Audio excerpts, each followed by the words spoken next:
RMC, l'immanquable grande gueule, Sylvain Grandserre. Moi, ce que je trouve assez détestable, c'est que dans ce que fait Pierre Gattaz, c'est qu'il crée la richesse, oui, mais après, il la distribue pas. On se la distribue, on se la distribue entre initiés, on se vote les salaires entre copains. Parce que faudrait quand même rappeler quelques chiffres. Quand Gattaz s'augmente de 29%, pour les salariés, c'est 3%. Donc les petits salaires gagnent que 3%, les gros salaires 29%.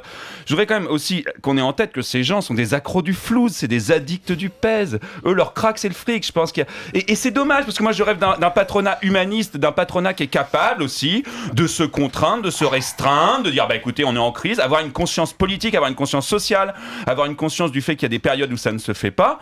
Et surtout, la mauvaise nouvelle, parce que tu parlais d'Hollande, je pense qu'elle est ailleurs. Moi, ce qui me choque dans cette affaire, c'est pas ça. Qu'une entreprise gagne de l'argent, tant mieux. Que le patron soit bien rémunéré, c'est pour ça qu'il a monté la boîte, c'est pas par philanthropie. Mais par contre, quand une boîte, en 3 ans, augmente son chiffre d'affaires de 27%, qu'elle a un résultat qui augmente de 167%, ça crée quoi comme emploi ?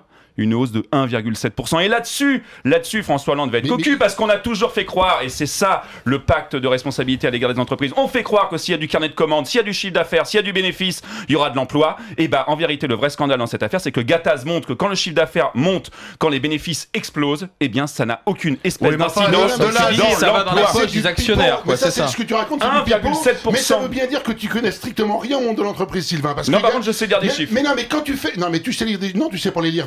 Tu sais les lire, mais tu sais pas les interpréter. RMC, 1, 2, 3, 4. l'immanquable grande gueule.